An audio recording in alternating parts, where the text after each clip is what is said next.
His mid laner realized that, so he tried to be aggressive. We get like the flash, but the flash is not gonna be enough. We get the rewind as well. This poor Grim got obliterated by Morose rotation.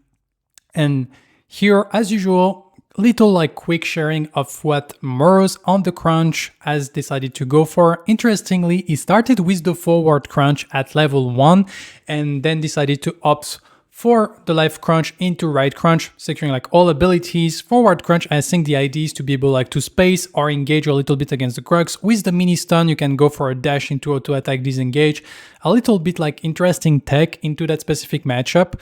And we'll see how it goes during the match. And then in terms of ability priority, of course, we go for the recrunch, the ultimate, into the left crunch, right crunch, forward crunch, any like pretty standard stuff here.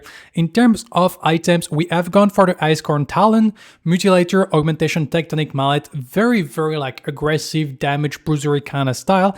It's interesting to see as the 4th slot, we go for the True Silver Bracelet, and I think it's because it was facing a lot of CC, and since he decided to opt for the Icecorn Talon, it needed a little bit of CC immunity, and I guess like this shield provided by the True Silver Bracelet, combined with like the amount of health you get from like the Icecorn and the Augmentation, means that the shield is actually like a pretty decent size.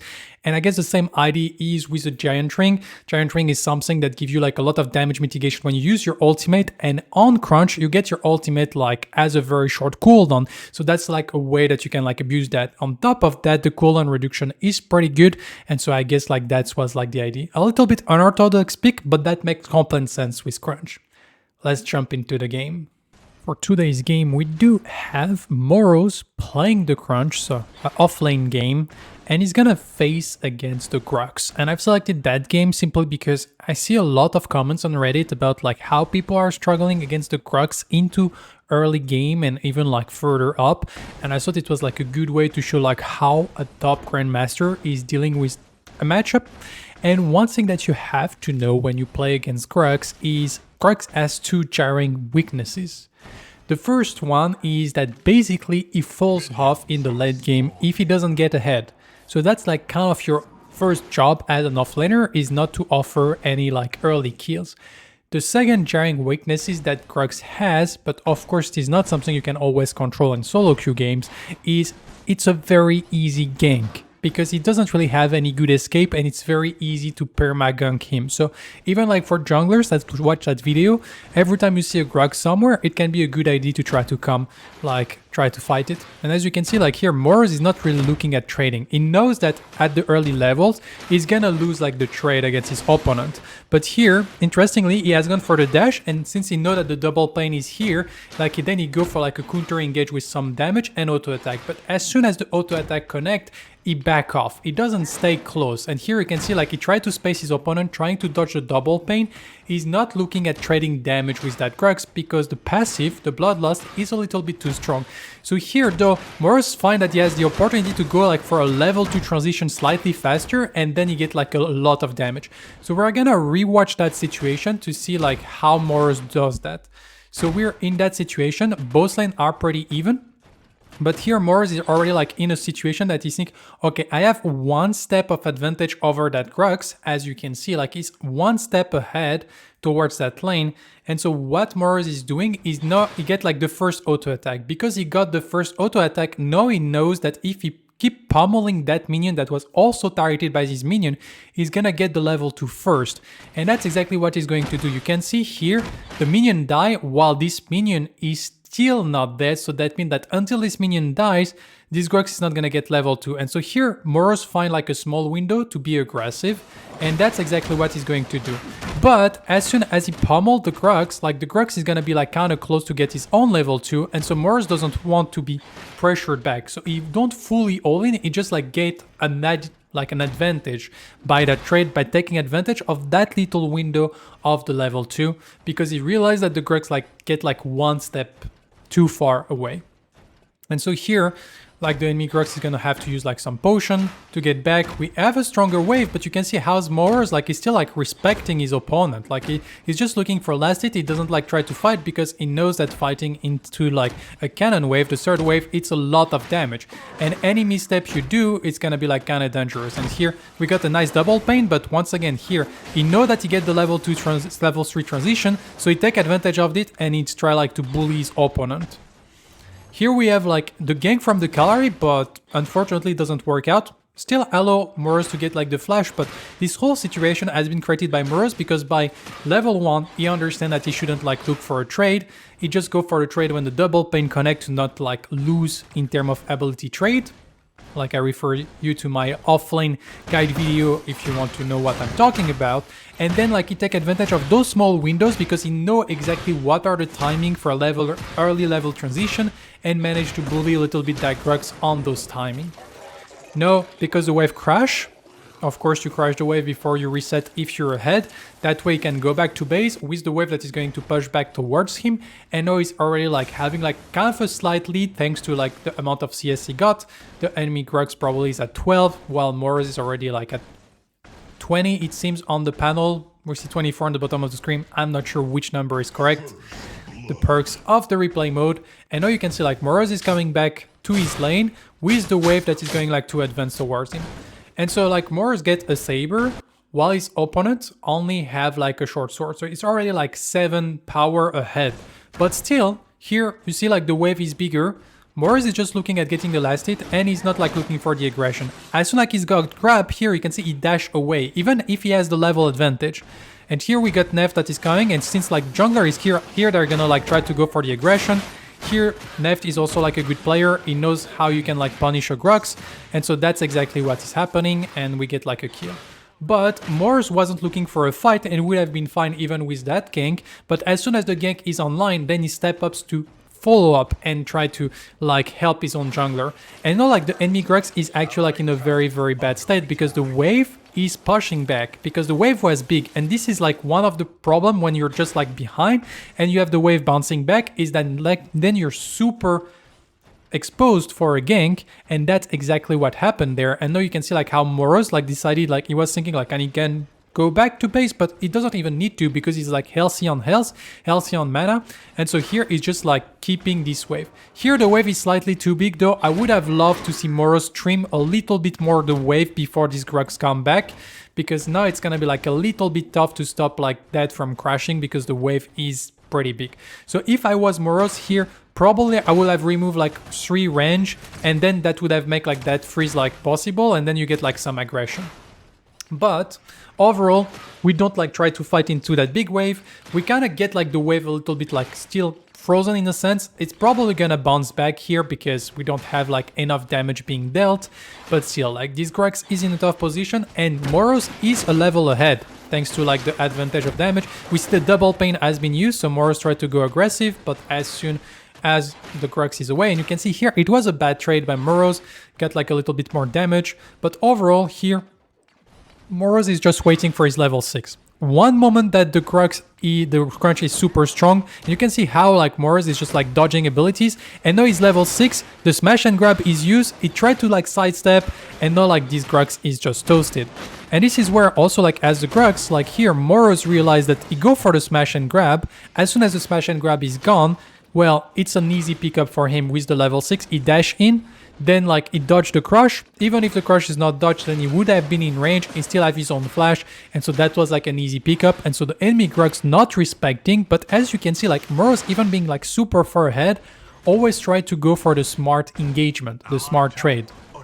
Here he crashed the wave, the Quang is arriving, but here like fighting the Quang like would have been like a big loss of tempo. So wave is crashed, just get your teal buff and then go back to base, and you're like fully chilling because wave is gonna bounce back.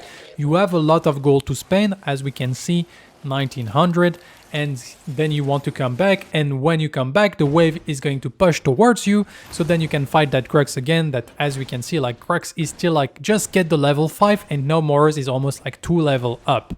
And that 2 level up is simply because do 2 teal buff, like, and also like good wave management. There was like one gank from left. The first gank I don't really like consider it really like that relevant because Morose already like created the whole situation by himself. But the second gank was perfect. But why the second gank is perfect is because Morose created that bounce back situation that forced the Grux to step up, which makes it exposed for a gank. And then if your jungler like is aware of this type of situation, then it's like a free kill. And now you can see like Morose still level ahead. And now like he feels confident to be able to go in, and that's gonna be like a lot of damage. And here until like this Grux is level 6, this Grux trying to grab Morose on the tower, but because he does that, now he's dead. Here this Grux was out, and here you go for the smash and grab, so a little bit of a misplay, not really realizing. But since Morose is not super healthy, here he could have been like freezing a little bit, but that's not really what he wants to do because he wants to be able to go back to base, finish his item, and so that's why like even he could have denied by like freezing. Here it's not a good tempo for himself. So once again, good wave management control by Morose. Go back to base, Mutilator is finished, and now he's like going back to lane with the wave. Once again, that is going to bounce back because the wave has been crashed on the tower. So once again, in a minute or so, if Morose looks for a fight, he can go for a fight. So we do have the Mutilator, again simply Ruthless Broadsword and 2 Vitality Beats. So in terms of itemization, we're super ahead. In terms of level, we're still like ahead. We can see like Grux is still level 5, should be pretty cool to level 6. Exactly, he got his level 6 now. And now you have to be careful against the Grux. Even with Crunch being that strong, like against a Grux, you cannot like dash into a Grux that have his whole kit available, because if you dash in, he's just gonna ultimate and then he's gonna steal your physical power thanks to the Warlord Challenge abilities, and then suddenly like you're in a big trouble because he deals a lot more damage than you. So you can see here, Morose even being like 2 level up, a full like half item up, he just respect the wave and the fact that this Grux is level 6. It doesn't just like run it down because it doesn't have to. Like here, once again, smart engagement. It just like grab the wave so it doesn't crash. Now we're gonna trim the wave a little bit to not allow this Grux to like crash it nicely. And now it's probably looking like for fighting. And here, smash and grab. Both abilities done on cooldown, so now like this Grux is gonna be toast because Morose know 2 abilities are done, and now we can like force the ultimate pretty easily. So here we force the ultimate. As soon as the ultimate has been forced, probably the best play is just like to come back and try to grab that wave to freeze. Unfortunately, Morose like overchase a little bit, but you can see here, once again, basic principle of damage trading. Both abilities are done. Tail buff is resetting. That's a little bit unfortunate for that Grux, and now we get the flash. And once again, no overchase. We get like the Warlord Challenge. Now we get the flash, and that means that next time this guy is dead. But you don't need like to overcommit on the moment you get the resources. But like I was saying, like here, simple application of the damage trading property. Like the Grux goes for smash and grab double pain only on the wave, which means that now Morose has all his ability cooldown up while that Grux have 2 abilities down. Morose have a window to be aggressive, he takes it and just get a W. Overall here we can see that there is like a difference in terms of like player caliber between Morose and his opponent, but most of it is just like Morose being smart about it. And here, since he has the timing, he tried to go for a rotation. His mid laner realized that, so he tried to be aggressive. We get like the flash, but the flash is not gonna be enough. We get the rewind as well. And here, since like Morose like could have gone back to base, but there was like not a lot to be taken. So here Morose decided to go for the rotation, and that's something as an offlane you can do when you start dominating. Here he go for the rotation, was kind of low on mana, so take the river buff for himself, which is completely fair. Like you come for a gank onto the mid lane, get the kill for your own mid laner, like then it's fine to get like a little bit for yourself. And that means that now we're gonna get like also the mini prime being secured by Neft, and here we're finally coming back to the wave. And so here we kind of have the wave. Wave is kind of even, but it's closer to the tower of the Grux. So if they both like last hit, that means that the wave is gonna like bounce back towards like Morose. But since Morose is gonna get the last hit and the Grux probably not the last hit, like this bounce back is not like fully guaranteed, as you can see. We use like abilities, and so here these Grux use a few things, and you can see as the Grux like disengage, now we're just like gonna walk away. We don't like overcommit with the dash because we don't know where is the enemy jungler. Here we're just like trying like to pressure forward. We're also sitting on 2k gold, which is quite a lot. And so that probably like also like thing that doesn't makes us feel super confident. And here once again, like here Morose crashing the wave, gonna back to base, get his crest, spend these 2200 gold. But here as we can see, like the Grux is stepping forward, so here Morose is trying like to make something happen, gonna try to zone him even more. And here we're still like gonna deny a little bit of farm. In a sense, if you don't need to go back to base and you can in that situation like still like deny your opponent, that's exactly what they do. And here you can see like Neft is coming, and so like Morose goes in at the timing of his jungler. It's also something as an offlaner that you need to like be able to do. And so far, like what I want to show here is there is like no really like specific flashy play from the side of Morose. It's just like good wave management, following his own jungler when his jungler is coming to the lane, wave crashing before every time you want to reset, but more importantly, like very good principle of like trading, like in the lane, like damage trading. Every time like these Grux like go for some spells, like Morose is trying like to be aware and dodge. He understands that there is some timing to fight, some timing to not fight, and so he doesn't like overexpose himself in the wrong timing. And when the Grux like overspend his resources, Morose realizes it and he just like decide to be aggressive. And there is like no like crazy like mechanical execution here in that game. Morose is a very great mechanical player, don't get me wrong. I just like selected that game because he completely dominates his opposition without even having to rely on those like very tough mechanics and crazy stuff that probably us mortals cannot really like afford to do. But here it's just like show you how to just like playing smart offlane allow you to completely dominate a matchup that I think most people would have trouble into. So here we do have Gailes that is coming.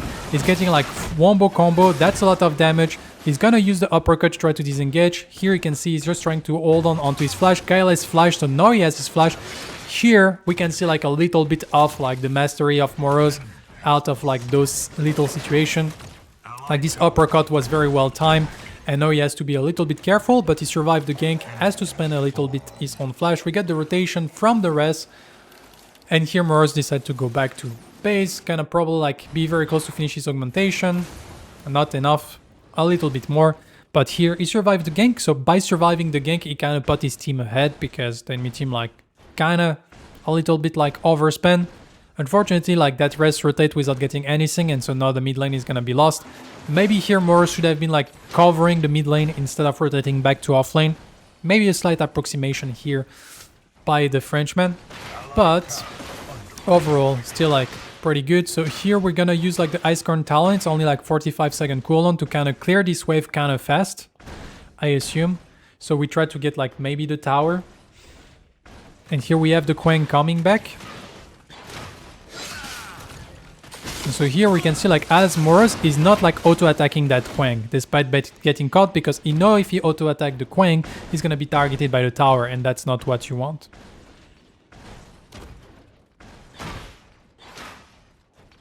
And so here we're back into like farming a little bit, but we know that we're stronger. Here once again, like he cannot dash after the Grux because he's at like the empowered ability, and so if he dash in aggressively, and here you can see like he knows that the Quang is around, he has seen it like go through the fog wall, he's gonna get grabbed. Here he's gonna try like to go for a little bit of damage, and once again like he tried to space himself and he's not scared to try to go for the 2v1 or the 1v2, just like waiting like for Nef to come back. Here we're gonna get to go for the damage. Kyle is doing a lot of damage.